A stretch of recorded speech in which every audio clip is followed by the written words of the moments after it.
Bien, vamos a continuar, vamos a empezar ahora sí con el estudio de esta tarde. Gracias a todos aquellos que han seguido los estudios, tanto los domingos aquí a las 6 de la tarde como a través de las diferentes plataformas. Les enviamos un saludo cordial, un abrazo y bendiciones donde quiera que nos estén escuchando. Que el Señor sea con ustedes.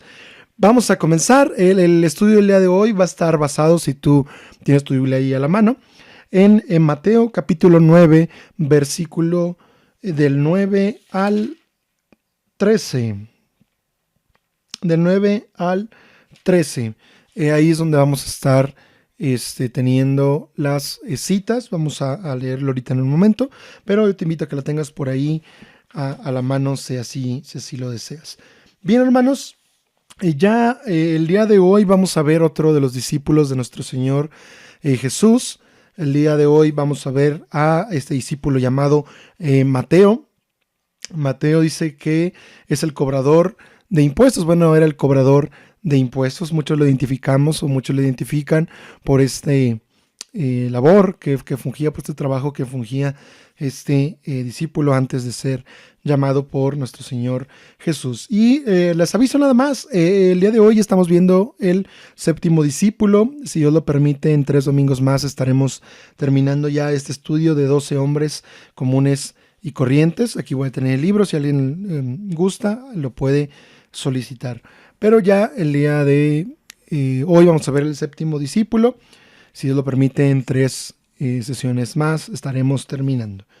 Hemos visto a lo largo de este estudio, hermanos, la forma en que nuestro Señor y Jesús pasó por alto, quizá de manera natural o de manera carnal, las personas que eran o que se veían aparentemente mejor capacitadas, que en aquel tiempo eran los líderes religiosos de aquel tiempo, los sacerdotes, los escribas, los fariseos, aquellos que podían tener acceso directo con la Escritura. Y a lo largo de este estudio hemos estado viendo la elección de Jesús por cada uno de estos discípulos. Y los estamos estudiando no con el afán de criticarlos, sino de ver su vida y de conocer y de encontrar que también para nosotros hay una esperanza en Cristo Jesús. El mensaje que Jesús estaba dando a través de la elección de estos discípulos y a través de todo su ministerio fue rechazado por aquellas personas que tenían un acceso mayor a la Escritura, ya que no les gustaba lo que Jesús estaba diciendo. Odiaron muchas veces las cosas que Jesús dijo, la forma en que Jesús se refirió a ellos y el trabajo que estuvo haciendo nuestro Señor Jesús, porque estuvo cumpliendo la ley y cambió, el discurso de los sacerdotes. Los sacerdotes en aquel tiempo ponían una ley más pesada aún sobre los hombros del pueblo, por lo cual tenían en cautiverio a muchas de las personas. Y el Señor Jesús vino a desmentir aquellas cosas que los sacerdotes estaban haciendo mal, que los escribas estaban diciendo mal, que aquellos estudiosos estaban haciendo mal, y el hecho de que sus discípulos fueran escogidos de entre la gente que aparentemente no estaba preparada era un golpe directo para estas personas. Escogió hombres humildes, escogió hombres comunes y corrientes, como lo hemos estado viendo en este estudio, pero sabemos que también hay entonces una esperanza para nosotros. Bien, Mateo el publicano. Mateo, hermanos, en la Escritura, si nosotros vamos a los Evangelios, que es donde empieza el Nuevo Testamento, el primer libro que podemos ver ahí se titula Mateo y fue escrito por este discípulo. A diferencia de otros evangelios, hermanos, Mateo en su libro o en el escrito que él hace, menciona muy poco de él, y en los evangelios se menciona muy poco de él, pero lo que vamos a ver el día de hoy es algo importante que sucedió en la vida de Mateo. El nombre real de Mateo era Leví, hijo de Alfeo. Ese era el nombre judío, o el nombre que le habían dado sus padres. Mateo, hermanos, ya les dije, es uno de los autores de los evangelios y podemos ver reflejado, perdón, su carácter en este evangelio. Y sabemos muy poco sobre Mateo, pero lo que sabemos es interesante. Vamos a estudiarlo en esta tarde, vamos a estudiarlo en este momento para que sea de bendición también para nosotros. Bien, lo único que sabemos con seguridad es que era una persona quizá humilde, modesto, y que se mantuvo así durante algún tiempo. Solamente tenemos dos ocasiones en las que es mencionado Mateo en la escritura o en el evangelio. Una de ellas es en su llamado y la otra es cuando se enumeran los 12 discípulos de Jesús. Cuando Jesús llamó a Mateo, hermanos, era cobrador de impuestos. Eso significa publicano. Vamos a desmenuzarlo un poquito más. Bien, vemos en Mateo, si ustedes se dan cuenta, antes de Mateo podíamos ver parejas de hermanos, parejas de amigos, los primeros 4 discípulos que también se conocían. Veíamos cierto parentesco, ¿cómo llamarlo? Cierta pauta que manejaba el Señor Jesús al encontrar siempre a una persona, iba por otra persona, y ya eran 2, eran hermanos, eran amigos, eran conocidos, etc. En el caso de Mateo, hermanos, vivía una situación especial en Mateo. ¿Por qué? Mateo, hermanos, era cobrador de impuestos. En aquel tiempo, recordemos, el pueblo romano había conquistado al pueblo judío, al pueblo de Israel, de tal forma que les imponía su gobierno, que les imponían sus impuestos, que les imponían las cosas que tenían los judíos que pagar. Y aquellos que eran cobradores, en un momentito más lo vamos a ver, lo vamos a desmenuzar más, pero aquellos que eran cobradores eran personas dentro del mismo pueblo de Israel que trabajaban para el pueblo romano de tal forma que eran odiados por su pueblo, por Israel, porque para ellos era una traición que estos hicieran que hicieran esto los mismos del pueblo, que trabajaran para el enemigo y que cobraran los impuestos del pueblo que los tenía conquistados, que en este caso era Roma. De tal forma que entonces podemos identificar un odio profundo de los del pueblo de Israel para con estos cobradores, para con estos publicanos, de tal forma que eran lo más bajo dentro de aquellos personajes o de aquellas personas o de aquello que te podías dedicar. En aquel tiempo te podías dedicar, había mucho trabajo en cuanto a cobrar impuestos, estaba muy demandado este puesto porque ahí invertían, bueno, bien, ellos cobraban este dinero a los judíos y se lo daban a Roma, pero ellos se quedaban con una parte grande, con una parte de este impuesto que los judíos estaban pagando a los romanos. Los publicanos, hermanos, en su mayoría también, eran hombres que habían comprado franquicias de impuestos del emperador romano para sacarle dinero al pueblo de Israel y alimentar las arcas del pueblo romano. Imaginemos un momento, para poderlo comparar, podemos compararlo con una tienda Oxxo, por ejemplo, que son aquellas franquicias o aquellas empresas que venden el nombre para que puedas tú vender algún producto, pero tienes el respaldo de ellos. Ellos hacían lo mismo, ellos compraban o ellos iban con el pueblo romano y le decían, ¿sabes qué? Yo quiero cobrar impuestos, aquí está, compro mi franquicia para yo poder cobrar impuestos, te pago a ti los impuestos, pero yo me quedo con una cantidad. Es lo que hacían más o menos en aquel tiempo. Lo más comparable que encuentro ahorita es con las tiendas Oxxo. En una tienda Oxxo regularmente así manejan. Ellos venden el nombre. Si tú quieres comprar una tienda, vas con Oxxo y dices que yo quiero comprar una tienda, quiero construir una tienda, aquí tengo el dinero, lo único que necesito es tu marca para poder vender, te doy una parte y otra parte es para mí. Por eso vemos que han avanzado en muchas partes estas tiendas, porque es su forma de economía. Bueno, algo similar sucedía en el pueblo de Israel para que ellos cobraran impuestos al mismo pueblo de Israel, de tal forma que se podía ver ahí un interés mayor que su nacionalidad o que su respeto para con su pueblo. La mayoría de estos personajes, hermanos, les sacaban el dinero a la gente usando malhechores, usando cobradores, que a lo mejor amenazaban o golpeaban a estas personas para poderles sacar el dinero. Entonces, la mayoría de estos personajes eran despreciables, viles y no tenían principios o tenían muy pocos principios de fidelidad para con su pueblo. Vamos ahora sí entonces, ahorita dejamos aquí pausado un poquito, pero vamos ahora sí a Mateo capítulo 9, versículo 9. Si no tienes Biblia, no te preocupes, le voy a dar lectura. Solamente pon mucha atención. Dice el versículo 9: pasando Jesús de allí, ve a un hombre llamado Mateo, que estaba sentado al banco de los tributos públicos, y le dijo: sígueme. Y se levantó y le siguió.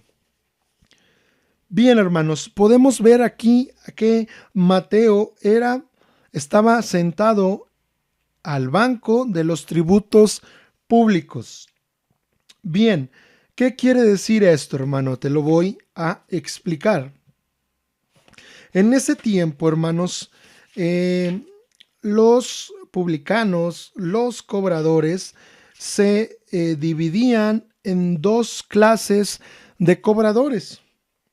A lo largo de la escritura podemos ver a nuestro Señor Jesús que se acercó con dos clases de cobradores y además tenía o dijo una parábola, si ustedes la recuerdan. Si no, en Lucas 18, del 10 al 14, podemos leer esta parábola. Entonces podemos ver 3 veces mencionados a los cobradores. Y había dos clases de cobradores, como les mencionaba: los Gabai y los Moques. Perdonen mi forma de pronunciar, quizá no sea la correcta, pero aquí los puedo leer de esa manera. Entonces, la primera clase, que eran los Gabai, eran los recolectores de impuestos generales. Cobraban impuestos a la propiedad, impuestos a los ingresos e impuestos a cada persona. Estos impuestos eran fijos, de modo que no contaban con un margen por cobro extra. ¿Qué quiere decir, hermanos? Ellos, o esta primer clase, eran los cobradores generales, tenían sus mesitas, sus puestitos, la gente iba y les pagaba, pero estos impuestos eran estables, tenían un margen, de tal forma que ahí no había mucho sobre qué cobrar. Pero la segunda clase, que son los moques, cobraban impuestos por las importaciones y exportaciones sobre los artículos comerciales y aquellas cosas que llegaban, como cartas, alimento, ¿qué más? Por vender también, por incorporar verduras, frutas, vender, comprar, por todo ello cobraban impuestos. Pero en este caso, estos impuestos, hermanos, eran prácticamente sobre todas las cosas y estaban establecidas de acuerdo a lo que el cobrador pudiera determinar. O sea, si él conocía a tal persona, podía bajar el impuesto. Si él tenía rencillas con otra persona, le dejaba el impuesto más caro y esta persona tenía que pagarlo. De tal forma que con frecuencia las tarifas que se aplicaban eran arbitrarias y sujetas a su capricho. O sea, si él quería cobrarles más, les cobraba más; si él quería cobrarles menos, les cobraba menos, pero generalmente les cobraba más. Y dentro de esta segunda clase, que son los moques, había dos tipos de moques. La primera, que eran los cobradores personales, o los cobradores pequeños, aquellos que tenían contacto personal con la gente, que uno de ellos era Mateo. Mateo, uno de los cobradores pequeños. Y podemos ver también los cobradores grandes, que eran aquellos que tenían la franquicia y ellos contrataban a los cobradores pequeños para que trabajaran para él.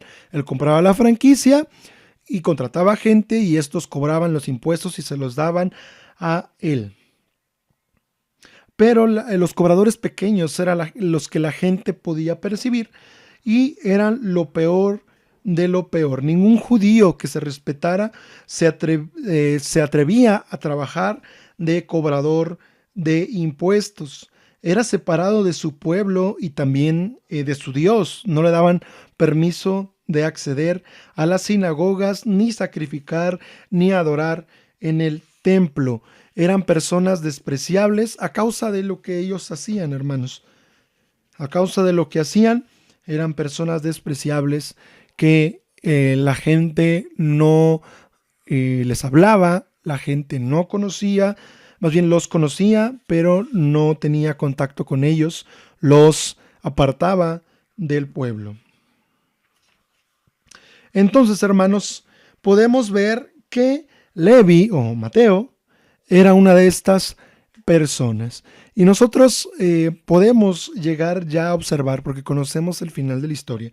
Pero hasta este momento, hermano, como yo te estoy platicando el relato, la historia de Mateo, de lo que estaba viviendo Mateo, podemos nosotros preguntar, bueno, entonces, ¿por qué Jesús, nuestro Señor Jesús, entiendo que a lo mejor haya llamado a los pescadores, entiendo que haya llamado a aquellos que meditaban la escritura, que a lo mejor no eran escribas, ni sacerdotes, ni líderes, pero a lo mejor tenían un contacto con el Señor, leían la escritura, leían los libros, leían los rollos, iban al templo.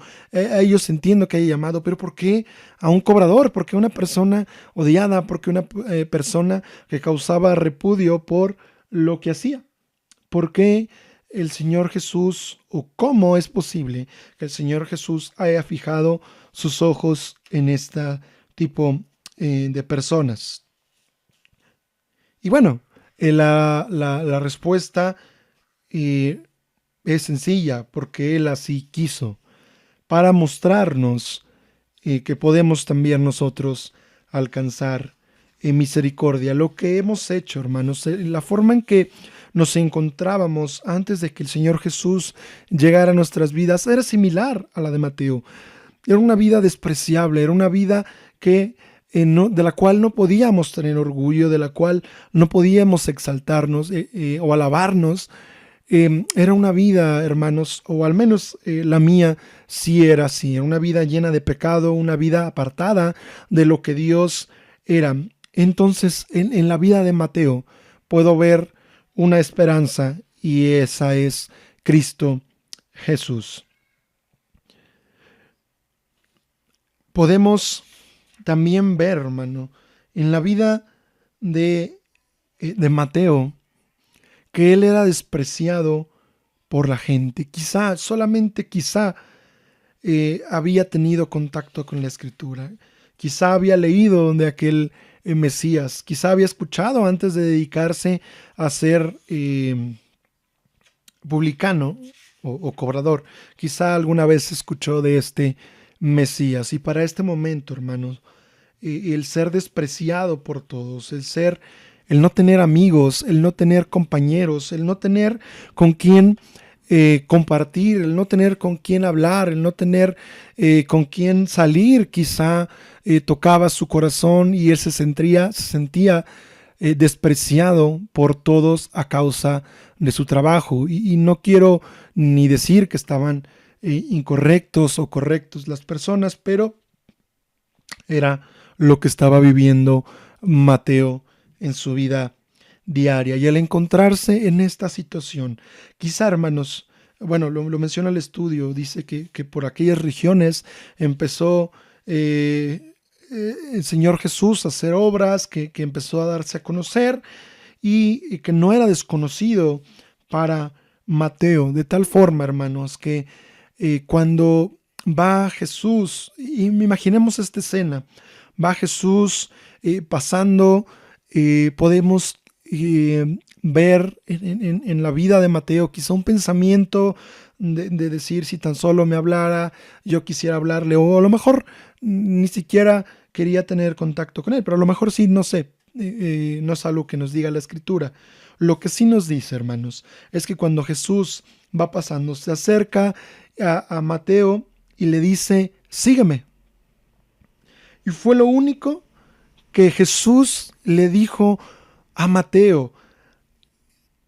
Fue lo único, nada más le dijo, sígueme. Y lo que este personaje, lo que este discípulo hizo fue que se levantó y siguió a Jesús. Y hermanos, podemos ver en la vida de Mateo una entrega total, una entrega rápida, una entrega simple, una entrega completa de la vida de Mateo para con nuestro Señor y Salvador Cristo Jesús. Él solamente le dijo, sígueme, y éste dejó todo lo que tenía para ir a seguirlo. Dejó el dinero, dejó la mesa, dejó el trabajo, dejó quizá la buena reputación que podía haber tenido para con el pueblo romano, y optó o prefirió seguir a Cristo. Quizá en su mente, hermanos, podemos vislumbrar un pensamiento de entrega total. ¿Quién era este hombre que le estaba diciendo, sígueme? Recordemos que Mateo era despreciado por todas las personas. ¿Cuántos de nosotros, hermanos, si no es que la mayoría o en su totalidad, experimentamos esto mismo en nuestras vidas? Al ser indignos, al ser rechazados, al ser a causa de nuestro pecado, ser indignos de estar en la presencia de Dios. Y el Señor nos dice, sígueme. Muchos de nosotros podemos tener pretextos. Es que no es el tiempo, es que no sé, es que tengo trabajo, es que tengo cosas que hacer. Pero podemos ver en la vida de Mateo una decisión total de seguir a aquel que él había llamado, que había puesto sus ojos en él, a pesar de lo indigno que éste era. Y hermanos, muchos de nosotros nos encontrábamos en esa situación, indignos. No merecíamos la mirada ni el llamamiento de nuestro Señor Jesús. Y Él en su misericordia quiso hacerlo. Y ahora podemos seguirle todos los días. Y hermano, en este momento, no quiere decir que la vida de Mateo fue completamente feliz. A él lo odiaban por su trabajo, por las cosas a las que a él se dedicaba. A él lo odiaban porque había traicionado a su nación, porque había traicionado a su patria. Y de ese odio que tenía la gente, hermanos, ahora pasó a un odio por lo que él después iba a estar predicando para con las demás personas. No fue que le cayó bien a todos. No fue que se convirtió en un personaje popular en el mundo al que todos admiraban y por el que todos querían tener contacto. No. Pasó de ser odiado por la gente a después ser perseguido por el Evangelio, hermanos. Y aquí abro un paréntesis muy grande, porque se nos ha enseñado, hermanos, que el mundo debe odiarnos, y es algo que es correcto, pero que no está enseñado de forma completa. Y lo podemos ver en este pasaje, en este momento lo podemos ver vislumbrado en la vida de Mateo. ¿Por qué? ¿A qué voy? Hermano, una cosa es que te odien, una cosa es que te rechacen, una cosa es que no le caigas bien a los demás a causa del evangelio de Jesús, a causa de lo que estás compartiendo, a causa de a quien estás representando, que es a tu Señor y Salvador Cristo Jesús. Y otra cosa, hermano, muy distinta, es que no le caigas bien a la gente, es que te odien por la forma que eres, por tu comportamiento, por la forma que los tratas, por la forma en que les hablas, por la forma en que les apoyas. Son dos cosas totalmente diferentes que no deben ser confundidas, porque trae a nosotros, o puede llegar a traer a nosotros, arrogancia al corazón. Una cosa, hermanos, es que la gente no te quiera por cómo los tratas, y otra cosa muy diferente es que la gente del mundo no te quiera porque tú eres hijo de Dios. Son dos cosas totalmente diferentes y que hay que tener mucho cuidado, porque si las juntamos, quizá, hermano, quizá tú puedas decir, es que yo doy testimonio y por eso la gente no me quiere. Quizá, solamente quizá, puede ser que ni siquiera sea cierto, que la gente te rechace no por el evangelio, sino por la forma en que tú te comportas con los demás. Si eres altivo, si eres egoísta, si eres mal hablado, si no apoyas a los demás, si eres chismoso, si eres arrogante, si eres mentiroso, si eres ladrón, si estás en pecado, si haces cosas que desagradan a Dios y por esas cosas la gente no te quiere, debes de poner atención, porque no es por el evangelio. Si tú, por el contrario, vives una vida que agrada a Dios, vives una vida como discípulo de Dios, vives compartiendo del amor de Dios, vives compartiendo con tu testimonio la forma en que el Señor te ha cambiado y lo que Dios quiere de ti, y por esa causa la gente no te quiere, gloria a Dios. Pero si no es eso, ten mucho cuidado. No se trata de que la gente te odie por tu forma de ser. Se trata, hermanos, de reflejar a Cristo, y si la gente no te quiere, tú sigues comportándote como verdadero cristiano. Entonces hay que tener cuidado. Cada que nos digan eso, hermanos, recuerden, sí es verdad, pero falta la verdad completa. Y muchos nos escudamos en que la gente no nos quiere por el evangelio, cuando es totalmente incorrecto o es totalmente falso que la gente no nos quiera por eso. Ten cuidado, hermano, evalúa tu vida, cómo te estás comportando, y a raíz de eso puedes determinar por qué la gente no te quiere, o por qué la gente no te habla, o por qué la gente no encuentra placer en estar contigo. Ya, cierro paréntesis, hermano. Entonces, podemos ver en la vida de Mateo, hermanos, un cambio, una decisión total, y hermanos, es de los discípulos que creyó desde el principio y fue fiel hasta el final. Y hermanos, cuando Jesús le dijo a Mateo, sígueme, podemos ver en la vida de Mateo una acción completamente maravillosa. Y podemos verla en los demás discípulos. Si tú te das cuenta, hermano, cuando el Señor llama a los discípulos, lo primero que estos hacen es hablarle a alguien más del amor de Cristo y traerlo a los pies del Señor. Podemos verlo en Pedro, podemos verlo en Juan, podemos verlo en Jacobo, podemos verlo en Andrés, podemos verlo en Natanael, podemos verlo en Felipe. Son personas que trajeron a otra persona al evangelio porque ellos estaban buscando al Salvador, y al encontrarlo dijeron, lo hemos encontrado. Y eso fue lo que inspiró a estos hombres a acercarse a Jesús, a ser llamados por él, a ser discípulos de él. Pero lo que fue el Espíritu Santo el que estuvo tocando sus vidas. Bueno, Mateo hizo algo semejante. Y lo que hizo Mateo, hermanos, nos va a dejar huella en nuestros corazones. Porque lo que hizo Mateo fue invitar a Jesús a su casa. Y en su casa, ¿sabes a quién les habló? Les habló a los publicanos, a los pecadores, a aquellos que estaban en su misma situación. Fue y llamó, y por eso te decía, ellos no tenían amigos, ellos no tenían familia, ellos no tenían con quién compartir. Entonces, al momento de encontrar al Salvador, de poder encontrarse con Jesús, aquellos que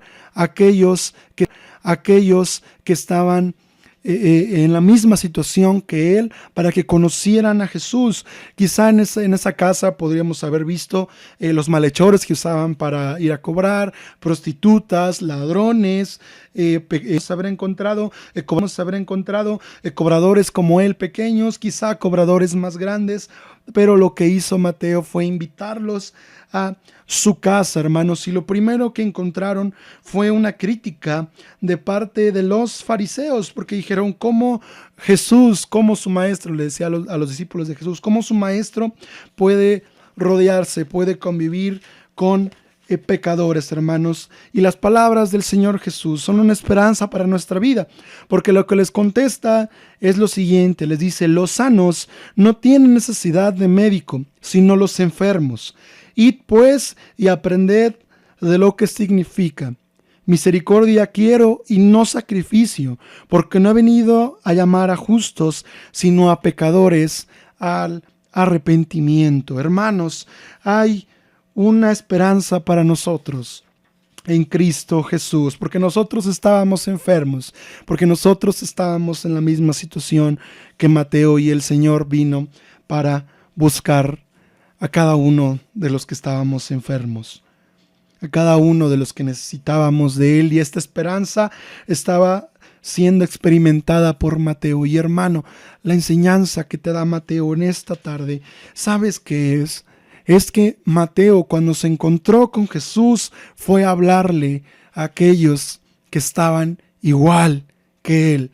Y su actitud podemos ver una actitud de esperanza, de decir: si yo encontré gracia delante de este personaje, delante de esta persona, delante de Jesús, tú también puedes encontrar esperanza. Y hermanos, nos da una clase, Mateo, de evangelismo. Eso es el evangelismo. No es ir contando los pecados de los demás, sintiéndote especial. No es ir y señalar los pecados de los demás. No es ir y criticar, no es ir y señalar. No es eso.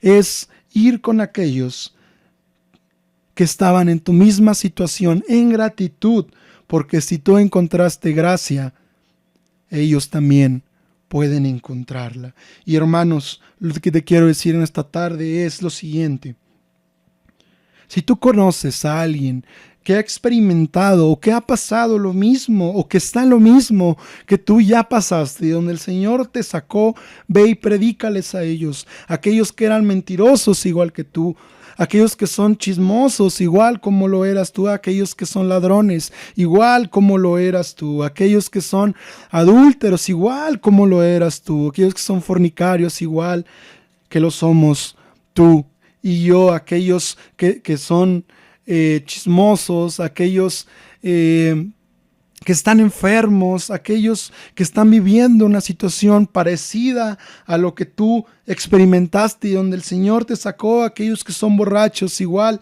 a como lo éramos tú y yo, drogadictos, prostitutas, ve a aquellos y compárteles del amor de Dios, y no les señales no les señales con afán de sentirte especial, sino señálales con afán de decirles: yo era igual que tú, y el Señor tuvo misericordia de mí. Es una forma de evangelismo totalmente diferente a la que se nos ha enseñado. No es con afán de sentirte especial, sino de darle honra a quien honra merece, y ese es Jesús. Porque tú y yo nos encontrábamos en la misma situación que Mateo. Y solo por su misericordia el Señor puso sus ojos en ti y en mí y nos dijo: sígueme. Hermanos, a partir de esa frase, Mateo tuvo un cambio en su vida. Dejó todo lo que era, todo lo que tenía, todo lo que hacía, y lo dejó en pos de Jesús. Y jamás, hermano, jamás se arrepintió de esa decisión. Hermanos, la tradición dice que Mateo estuvo compartiendo con los judíos, tanto en Israel como en el extranjero, durante muchos años, antes de morir por su fe. Mencionan que no hay registros de cómo murió, pero algunas tradiciones antiguas indican que fue quemado en la hoguera. Así que este hombre, hermanos, que sin pensarlo dos veces abandonó una carrera lucrativa enorme, un estilo de vida ideal, se mantuvo dispuesto a darlo todo por Cristo hasta el fin de sus días. Hermano, la exhortación es que demos gracias a Dios por lo que hizo en nuestras vidas, por poner sus ojos en nosotros. Y es momento de compartir con aquellos, no de criticarlos, no de juzgarlos, sino de darnos cuenta de lo que está experimentando aquella gente y decirles, ¿sabes qué? Yo era como tú. Yo era como tú y tampoco tenía esperanza. Pero un día el Señor me miró y tuvo misericordia de mí.